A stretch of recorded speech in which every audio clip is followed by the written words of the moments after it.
we're going to talk about what men want. We want to talk about what men want. And when you know that when I mention men, I'm always talking about good grown-up men, right? I'm talking about the men who want a real relationship, the men who want like the real deal, the guy who is smart and interesting and fun and all that. And he's looking for the same thing you are. He's looking for like a forever thing. The reason I want to talk about this is because, I don't know, most of you probably saw that we had a really good thread going on the private Facebook group, right? Because I posted this quote about men wanting us to be, make them feel tenderly drowsy. A man reserves his true and deepest love, not for the species of women in whose company he finds himself electrified and kindled, but for that one in whose company he may feel tenderly drowsy. He finds himself wanting a woman not who electrifies and enkindles him, but for the woman in whose company in which he feels tenderly drowsy. So I posted this on Facebook several days ago, and there was a really good discussion. There was a great discussion about it. And let me read just a couple things that came up. Rachel mentioned, because I mentioned, like, what are your thoughts? What do you think about this? And so Rachel mentioned, hang on a second, I'm going to change this. A man loves a woman deeply when he can be himself with her and she opens his heart safely. I really like that. But there were also, and there were a few posts like that where it was just kind of, here's your understanding of this. And then there were also posts that your understanding was like, yeah, it doesn't sound right. That just doesn't sound like what I think men want. And it doesn't seem like it's your experience. And for example, Anne said, I feel like men respond to bubbly gals, and goes on to talk about in her bike group, she's met the most people, and the women that are new to the group tend to show up in like cocktail party mode. I totally get that. So that they're probably to, you know, hook up, to meet guys. And that those are the women that the men are talking to. And so no, she says, it's like, you know, the bubbly women, not the ones that make them feel tenderly drowsy. So there was this whole discussion, and I thought it was just really important for me to talk to you more about what this means. Now, first of all, know that this is written in the early 1900s, okay? So the language is a little clunky, a little old. And by the way, if you have a question for me, you can go ahead and use the chat and I'll try to get to it, okay? So yeah, the language is kind of old, it's kind of clunky, but here's what I want you to understand.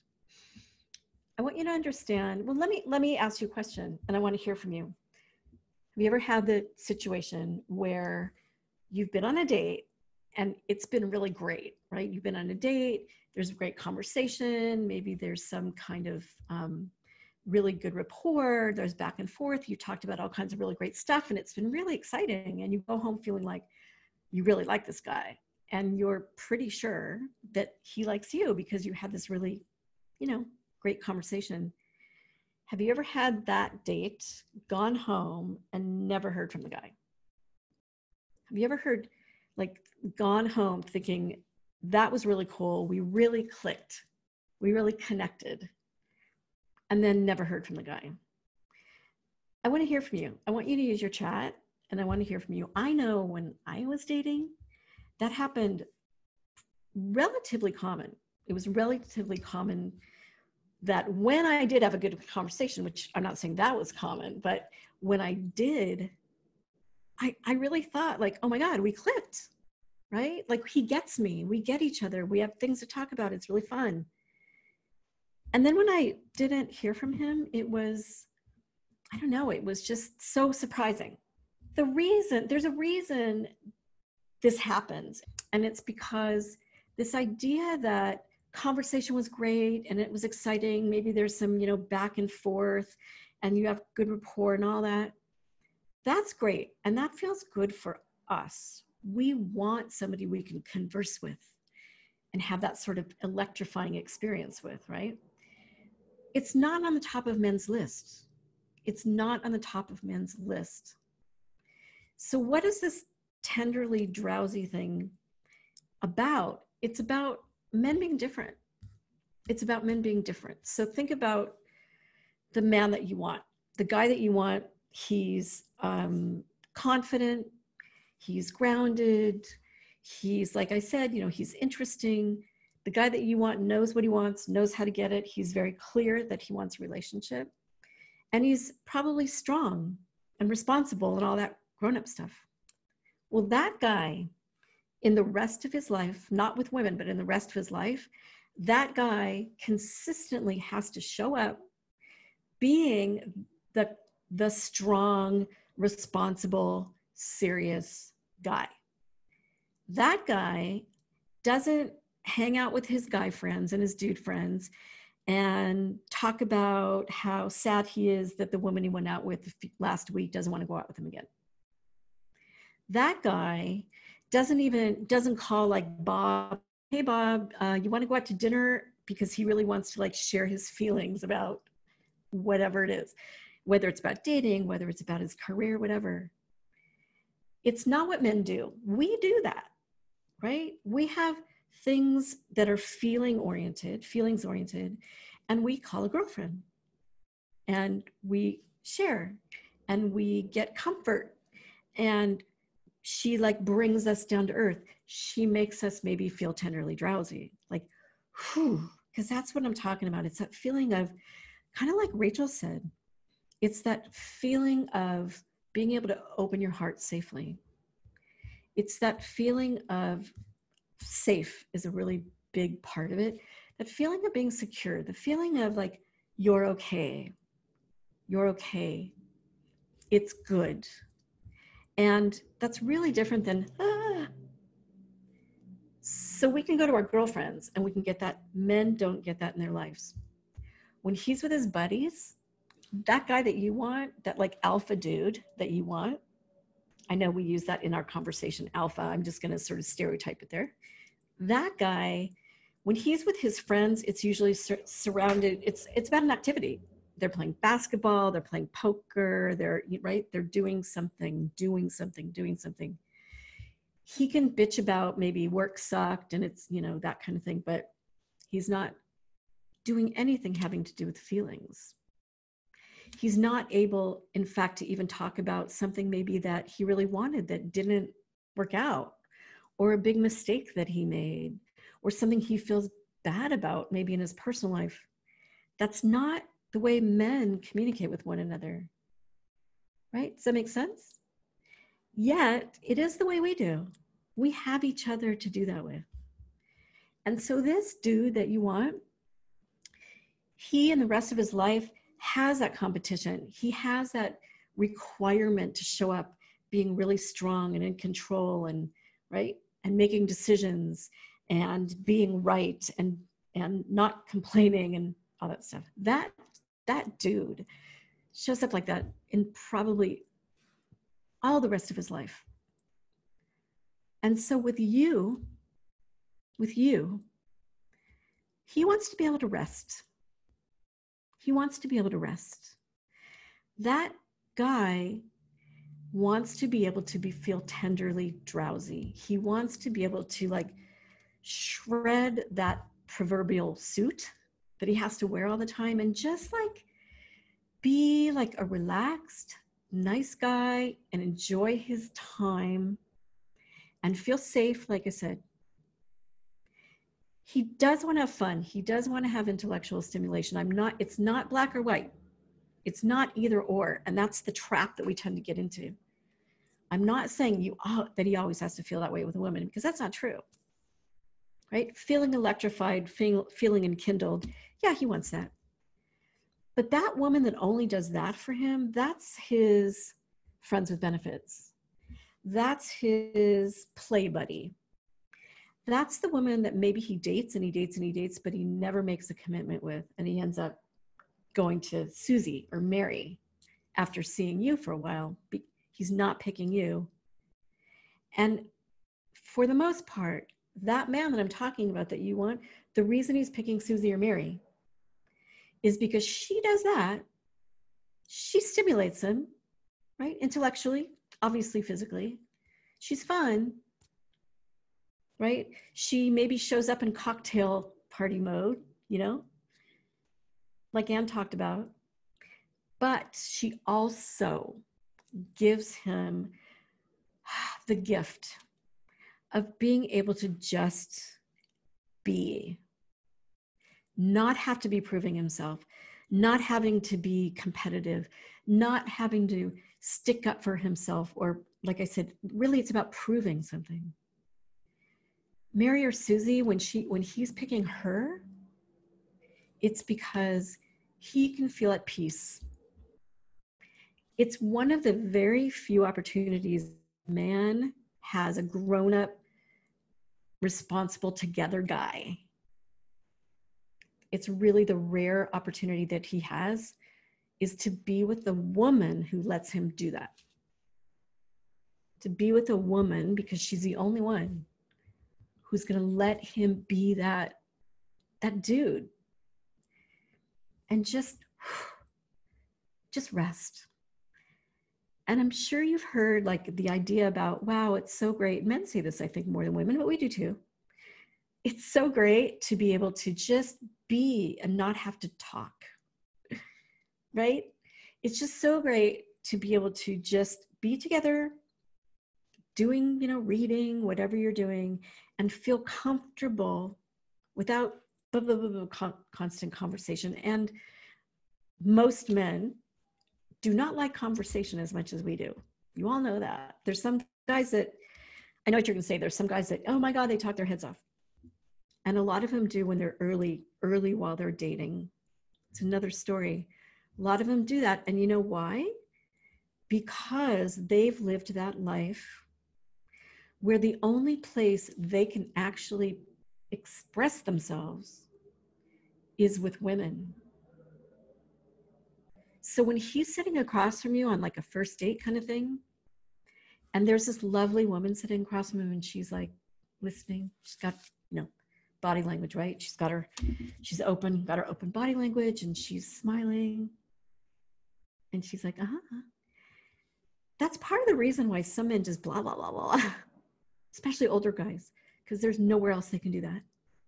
There's nowhere else they can feel heard and be able to really express themselves. And a lot of times, that's why it goes into all that crazy nonsense, like their exes and maybe their health shit and all that. Because that's a part of himself he doesn't get out in any other part of his life. And that's what he needs. Now, I'm not saying you have to like put up with a guy who blah, blah, blah.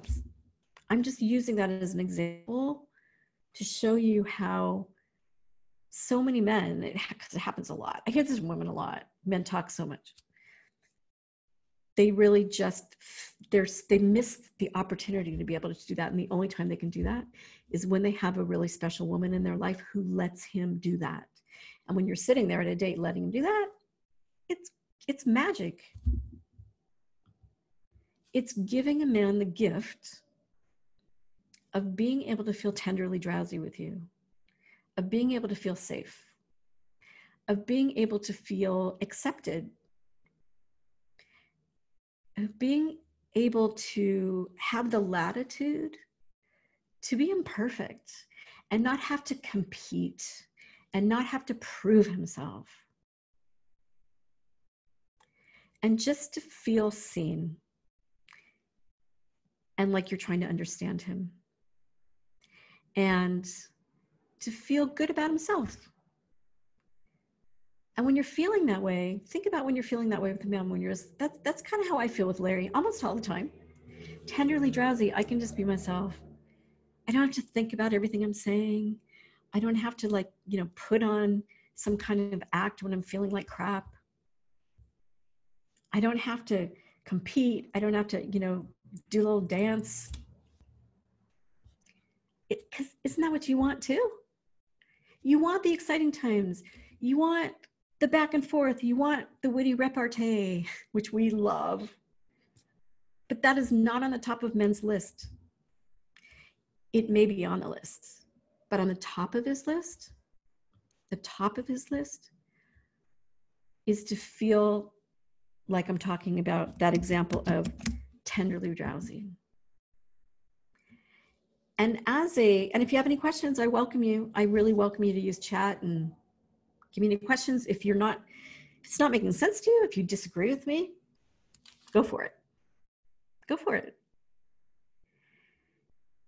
Let me express this sort of a different way, or just kind of give you a little more information about it.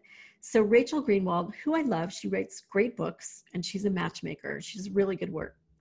So she wrote a book and she wrote it based on a study that she did. She talked to over 1,000 men who were former clients of hers, who were, people that went on dates with her clients, who were strangers on the street, 1,000 men. And she asked him, what turned you on and off about women that you've met?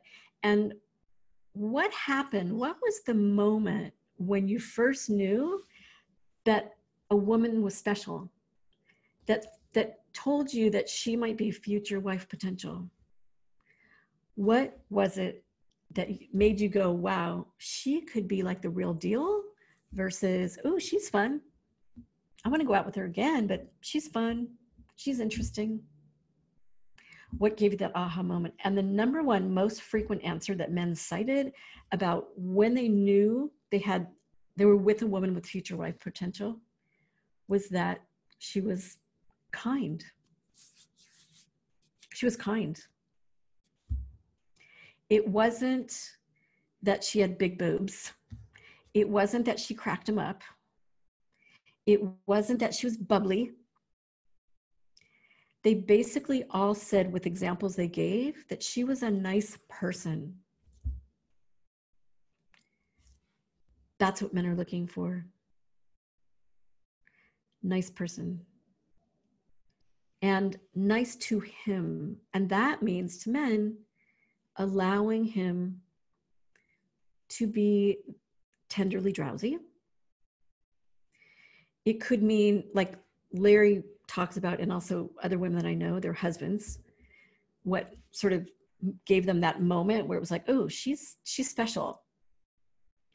It was about just our smile. It was about letting them be who they are and not making them prove themselves. Not having that checklist. Oh, are you good enough for me? Are you good enough for me? Can I trust you? And just showing up. Isn't that what you want from men? When you land with a guy, I mean, like really land, like for a lifetime relationship,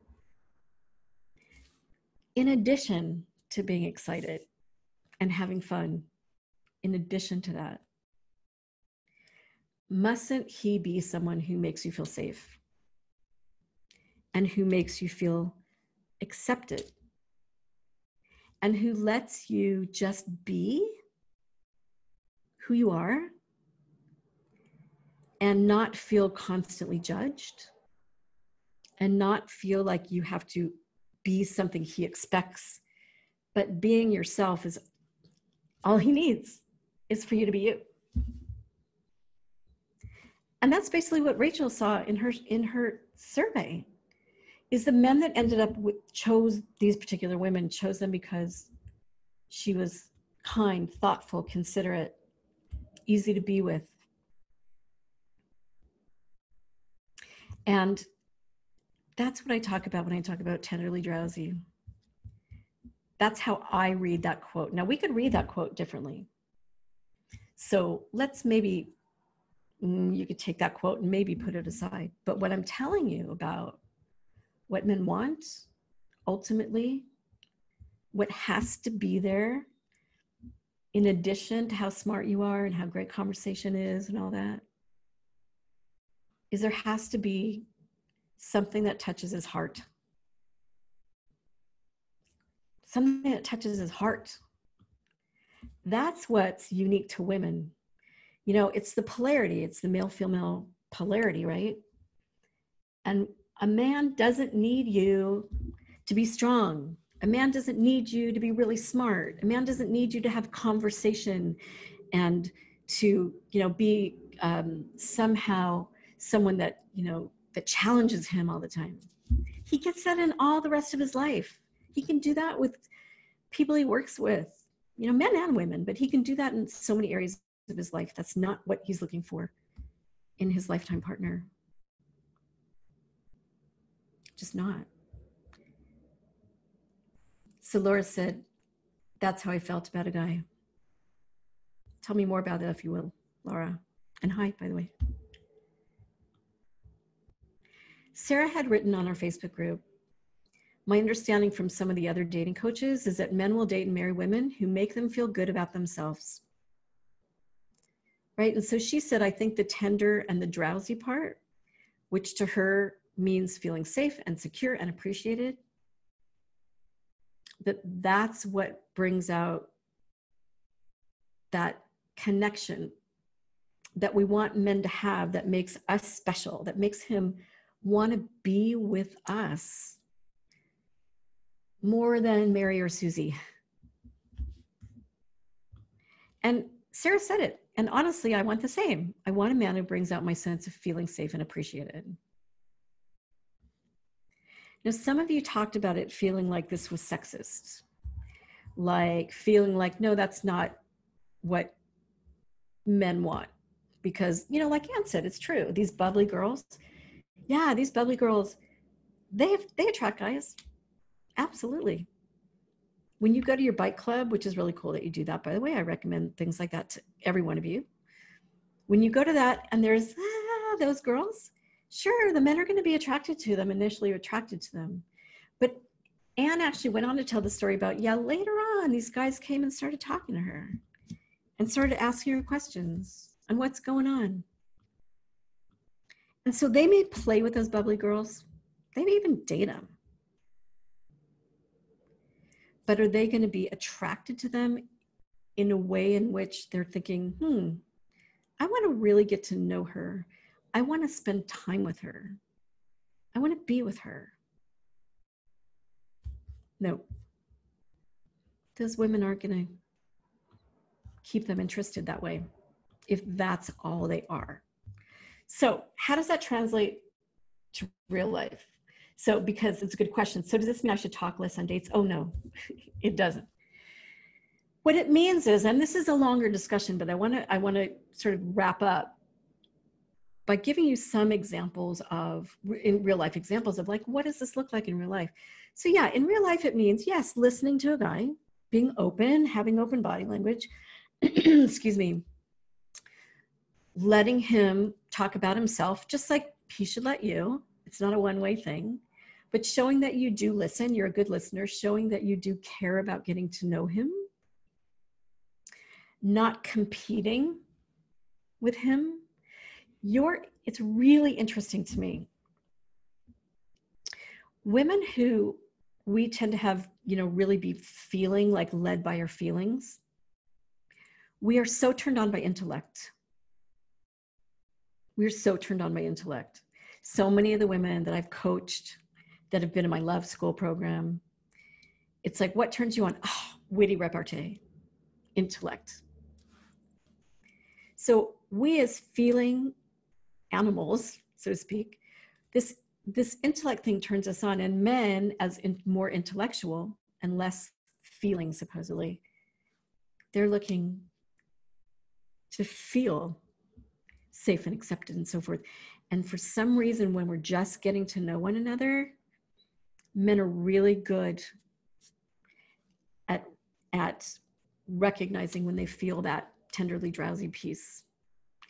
I'm not saying it has to be the entire date. Again, I'm not saying that means you have to just let him be who, do whatever. I'm talking about you being compassionate. I'm talking about if a man shows you some kind of weakness, you not giving him the impression that that's not manly enough for you, right? It's not having expectations of him to be a certain way, but instead approaching it from curiosity, approaching it as you're dating from curiosity and from the desire to help him get to know you. And I'm talking about the real you. I'm not talking about the, oh, this is how I used to show up. I'm not talking about the, oh, everything's great in my life, and I'm really busy, and oh, you don't have to worry about anything. I don't need anything, but it's nice talking to you. Yeah, we're having fun. Yeah, it's fun. I'm not talking about being that chick because that's not the whole you. It's not the whole you. So what I'm talking about is, can you be honest? Showing up as being honest so he could trust you, so he can feel like he's seeing something real. And being honest could be so many things. I mean, it doesn't mean you have to say, oh yeah, here's my sickness, or, here's what I'm scared of. It's not about the vulnerability isn't about being weak or showing you need something necessarily, but it is about showing, you know what, I'm dating because I have a great life, but gosh, I'm lonely and I can't wait to meet the right guy. I'm really excited to meet the right guy. That's not so hard, but it's really honest and it comes from the heart and it shows your heart. It's about, yeah, here's what I do for a living. And you know what? It's been great. And I think there's something better. Or I have a friend who's been really ill and I'm a little down tonight and I just want to share that with you. I'm sad about it. Or somebody needs something from me and I'm not quite sure how to give it to them. It's kind of freaking me out. That's what tells men that you're real, that you're willing to be open, that you're being authentic, and it gives them a signal that they can be too. It makes them feel safe. And it makes them feel safe when they can respond in some kind of way. And again, not be that guy that he always is in the rest of his life. So what do you need to do? Several things. One of them is, I want you to do some study, some research. I mean, this is a little bit about really helping yourself by letting your feminine qualities express themselves. And don't be like I used to be, showing up like, yeah, I'm so busy. I have such a great career. Yeah, I'm single, but so what? Life's great. So really think about the feminine qualities. And the feminine qualities are what someone talked about in the Facebook group. They're about being open and being kind and being considerate and being nurturing and being sweet. So Roz wrote something that I really like. She wrote, I like the quote, but I wonder if men also like a range. Yes, they do. So that's what I'm saying I'm not saying you always have to be like, oh, it's all about you and you could just be who you are. Anything is okay. No, you have your boundaries, and you obviously have things you have to look for. But what Roz also said is it's about vitality and creativity, feminine qualities, passion, sensuality, sweetness, sensitivity, nurturing. So maybe when a man shows something that seems imperfect to you or seems less than alpha, maybe instead of judging and thinking he may be whatever label you want to give him, maybe instead you can lean in and you can look him in the eye like you would a woman. And you could say, that must really be hard. That must really be tough. Or, congratulations, that's great that you overcame that challenge. That says a lot about you. You would do that for women. And I'm just saying, give men the same gift. Give men the gift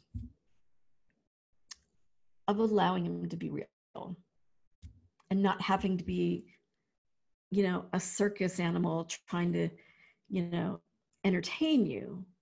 That witty repartee we look for, that's like, entertain me, dude. Come on, let's have that. Show me you can do that. So those are something to do. Really think about how to really watch yourself when you go on a date. That's what changed my life. I want you to watch yourself when you go on a date. Are you being authentic, or are you showing up with some kind of mask that for some reason makes you feel safer, because when you're showing up as just being real and authentic, that's when you're safe. That's when you're going to connect with the right man. Do you have expectations, and are you judging men based on stereotypes, based on some things that men should be? Or are you judging based on how they make you feel? Are you getting past that intellectual stuff that we think we need to like sort of have a checklist for? And instead, are you just sitting back and just trying to be curious, be in the moment, enjoy yourself, and just be in touch with how you feel and not worry about what he's thinking, not be in your head? Can you do that?